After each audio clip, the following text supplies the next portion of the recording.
Never too far from the frontline news of the National Basketball League, Coach Colin endured a drawn-out date with the Judiciary, copped a $2,500 fine for the Newcastle Basketball Club on 3 counts of misconduct, and sat through countless poor performances by the Falcons. On Saturday night, former mentor of the Falcons, Bob Turner, guided the Sydney Kings to a 30-point win over Newcastle, and Cole shoulders most of the responsibility. Sometimes you can over try and to do the right thing, and it gets worse. And I think it happened with the guys, and as I say, I certainly blame myself. It was my levels that were down, and I think it dragged the kids down. And this will be a real critical test for them. Win or lose this game with Andrew Gaze's team, because I really think this team's as good as anybody in the whole league, and we've got to show this week that we can take this team right down to the wire, win or lose, and that we are a viable force, not as is being painted that we just can't play in this league, because I don't believe that's true. It's often said of sporting teams that you play as you train, and doesn't the Falcons coach wish that were true? That's the most frustrating thing for me at the moment, coaching-wise, is that if you watch us practice day after day, we do it, and we come out into a game, and it's like you tear up the book on it. And again, it is a coach's responsibility, and I have not been able to convince them to do it. Questioned as to whether he would relinquish his coaching position, Cole said he has been asked by his players specifically to hang in, but he did hint that a change may be imminent. In any job, you know, you've been doing it for 30-odd years or whatever, there's other areas that perhaps you should move into where you can be more valuable, but I just got to get the right person. And the man that Cole is chasing to take over as Falcons coach is deposed Perth Wildcats coach Alan Black. I've asked him just to think about a lot of things and contemplate them, and then when he's ready to come have a look at our area, and then once again, neither of us be in a hurry, because we're looking to do the best thing for the team and the city long term, not for tomorrow.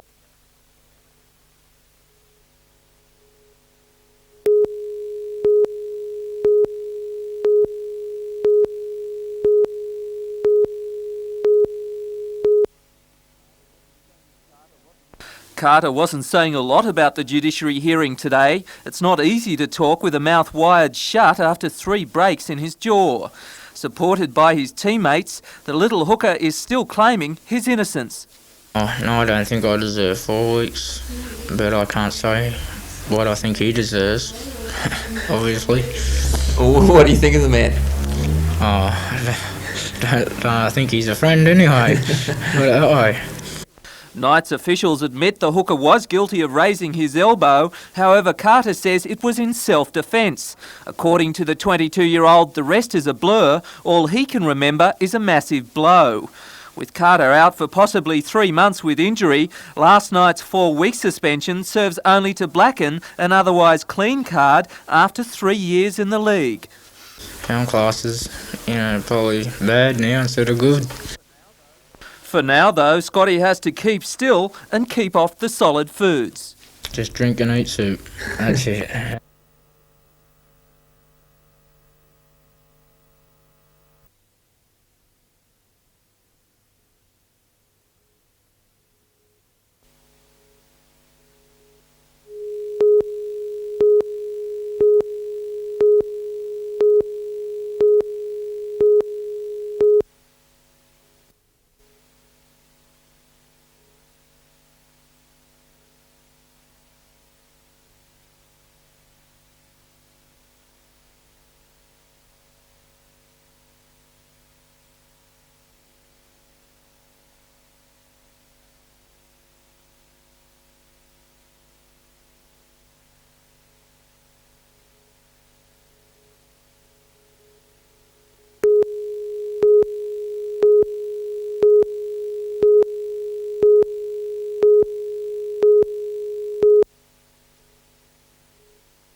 NBN began running the Crime Stoppers news segments last November. Since then, 18 crimes have been reenacted for our cameras and 7 arrests made. Local police say they were thrilled by the immediate public response to the concept.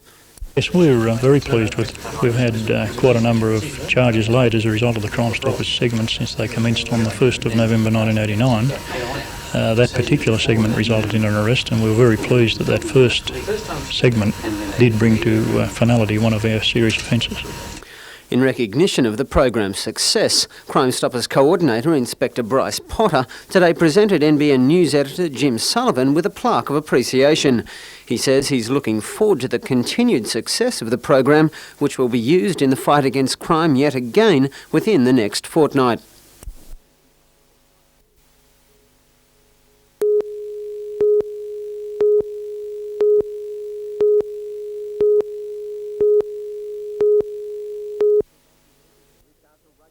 The Newcastle Rugby League has seen some champagne football of late, and last night's match between Souths and Kurri was sparkling. Running onto the ball, both sides took some big hits. Tempers flared, but it was Souths who drew first blood, with good groundwork leading up to a try under the post by halfback Brad Guy. With a conversion, it was 6-0.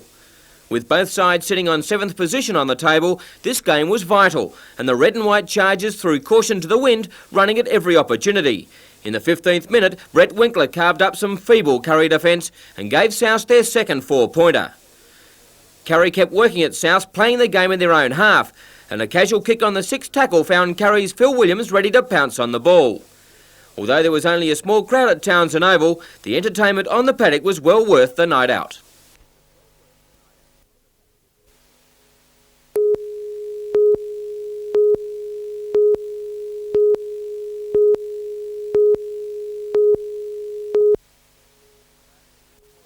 Land Transport Minister and member for Charlton Bob Brown announced the plan last year before the election. Last night he introduced legislation to the Parliament. The authority will be responsible for national marine search and rescue, navigation aids, ship registration, marine crewing and safety of ships. Mr Brown said it made good sense to have the authority on the coast rather than landlocked in the national capital. 205 jobs will be transferred from Canberra here to Newcastle, but it's expected about a third of those people who are disgruntled about the move won't be coming. And of course that means jobs for Novocastrians. While formal documents are yet to be signed, the Transport Department has organised that Nesca House in King Street be the new office. Work is expected to begin by December. Peter Ryan, NBN News.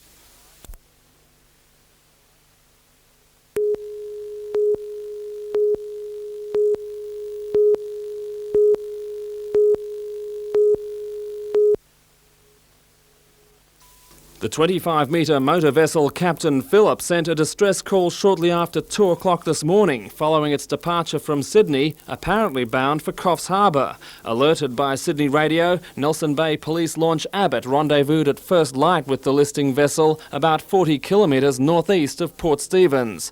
They confirmed that the 5-man crew was fighting a losing battle with a faulty water pump. A line was attached to the 30-year-old vessel, but with its bows deep in the water, towing was impossible. Newcastle's Westpac rescue helicopter, which had helped locate the cruiser, was called again to deliver a fireman's pump and hose. With seas running at about 2 metres and forecasts of an early change, Port Stephens Coast Guard remained on standby, monitoring the progress of the rescue.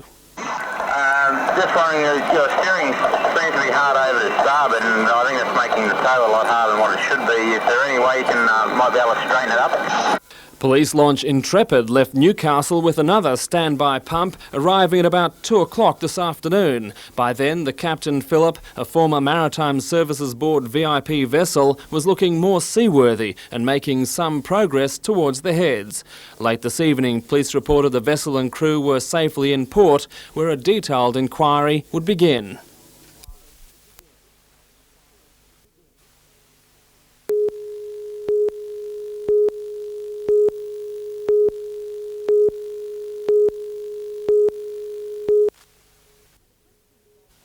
The questions raised by the Upper House MP throw an ill light on Newcastle City Centre Committee, a group set up to revitalise the central business district.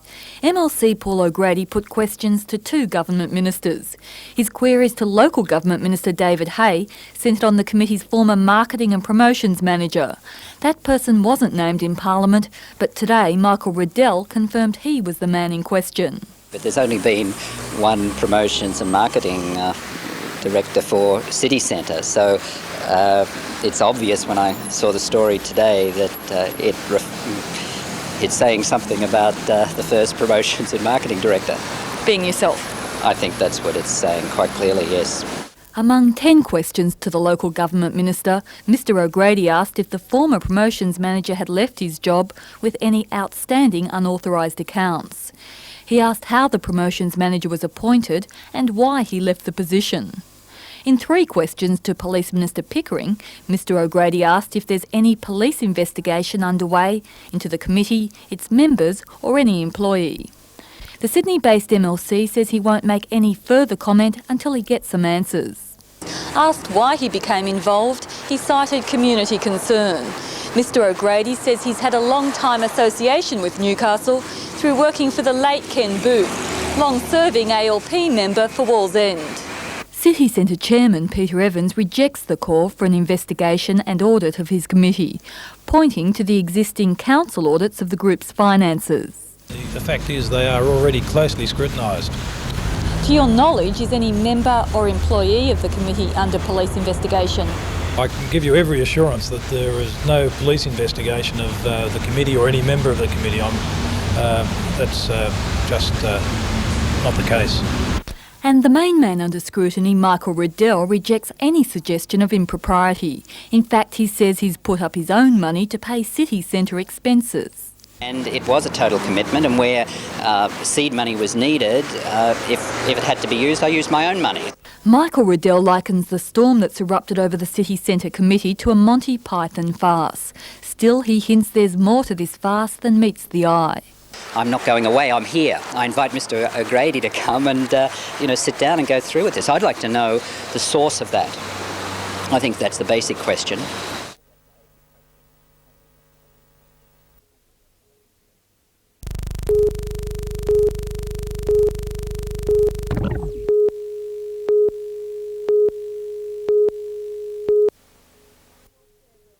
A final farewell drink, the last time the Trades Hall Council will meet in the building which has been their home for 76 years. Union staff, delegates and former Trades Hall members joined in tonight's farewell. For veterans of the movement like Ray Miller, it was a chance to reflect on the changes which have occurred over the years. Yes, I remember the times there in old room 21 upstairs, where if you weren't in there by 7:15 you didn't get a seat. And during one period of time when the group was opposed to the ALP, you were lucky if you didn't get into a brawl. Yeah. I can remember some of the big ones that got into brawls. I was lucky, I always got away from them. The 15 unions once based under the same roof will now split and be housed in temporary accommodation. It's a move unwanted but necessary. It's a decision that fundamentally the earthquake has created. That when we looked at the situation we were in, while the building here, the old building, is not too bad, that when we look at it in its overall perspective of the combination between renewing the club and a new trades hall, it was better that we started afresh than start to tack onto the old building. The unions expect to return to the site in 2 years when the new Trades Hall complex is complete. Jodie McKay for Newsnight.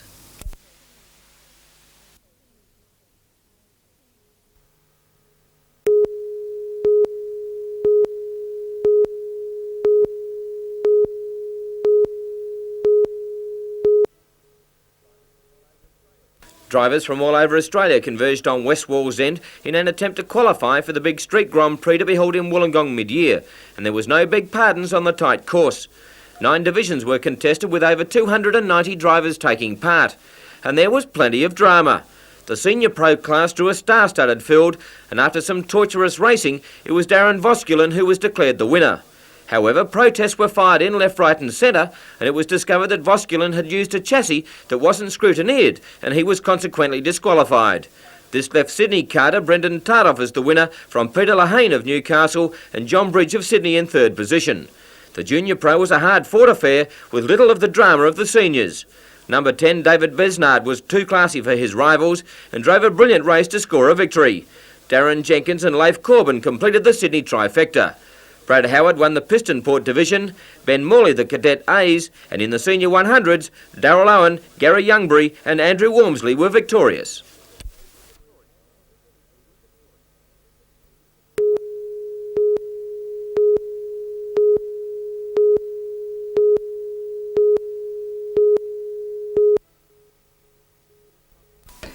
The Newcastle CBD Transport and Development Study was released in early April. A steering committee of government and city council representatives recommended the railway terminate at Civic and that the Honeysuckle goods yard be developed for retailing, offices and hotel development.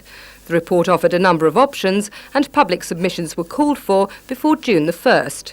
Today, the Community Forum said those submissions were a farce, since the steering committee had already made up its mind to terminate the line at Civic. But Lord Mayor Alderman John McNaughton said the recommendation would be considered along with other options. The Community Forum also called upon Newcastle Council to disassociate itself from the steering committee recommendation and challenge Council to explain why it had ignored or misrepresented the transport study's findings. Council simply hasn't misrepresented anything. It's considering the Travis Morgan study the same as everybody else is, and it will look at the whole thing when the time for public comment has elapsed. The Forum believes the CBD can be revitalised successfully, retaining the rail line, and promises to fight to keep it open. This is the first step in a campaign to represent community opinion to the civic leaders in Newcastle. There is a very, very strong groundswell of support in the community to keep that rail link there.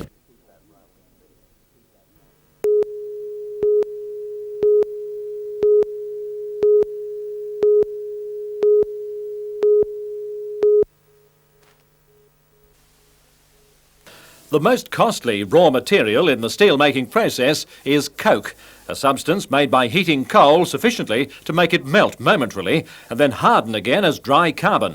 For 100 years, the coke has been mixed with sintered iron ore in a blast furnace to produce molten iron.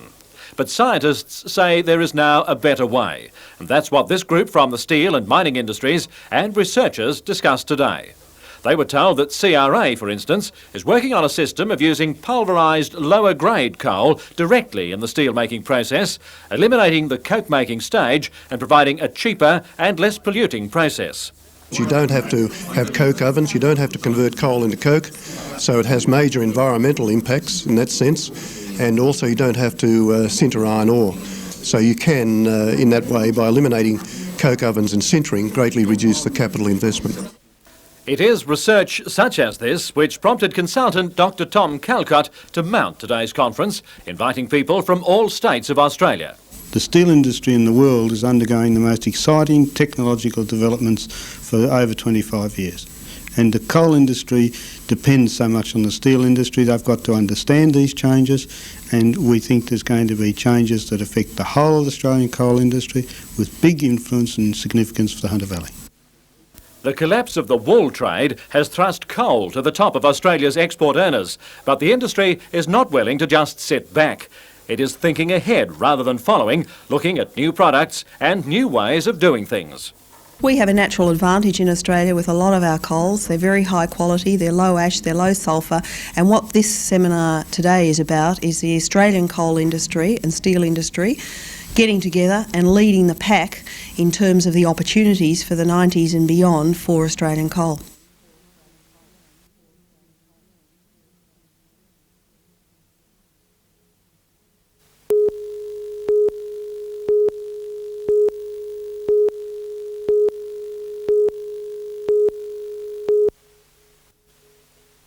For the first time in many years, the independent teachers' claim is being heard before that of their state colleagues in the Industrial Commission.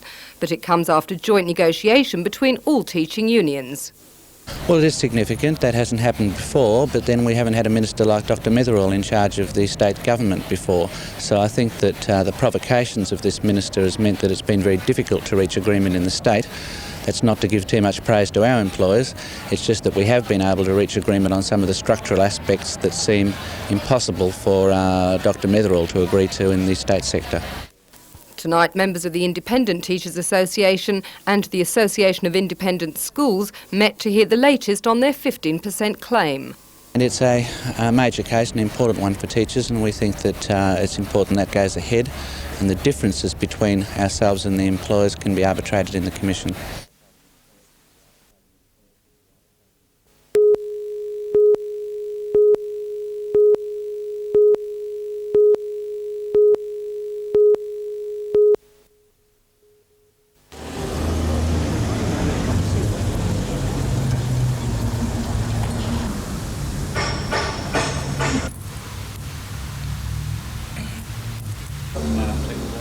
Well, they're all locally made in Newcastle, rag designs for Newcastle. Where else, so basically we'd know if we'd seen them out that they were.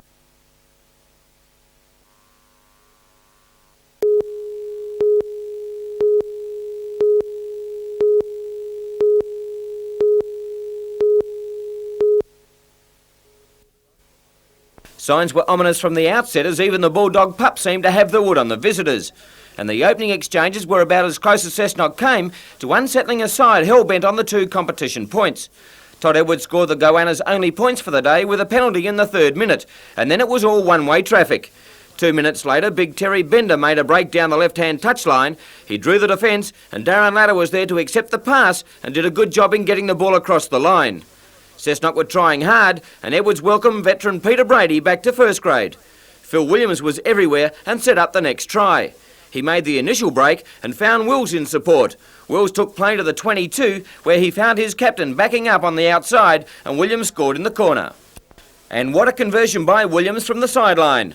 With the scoreboard ticking over rapidly, Kurri increased the pressure on the Goannas and strung together some clever work, which in the end resulted in fullback Paul Dyson crossing for a simple try from dummy half.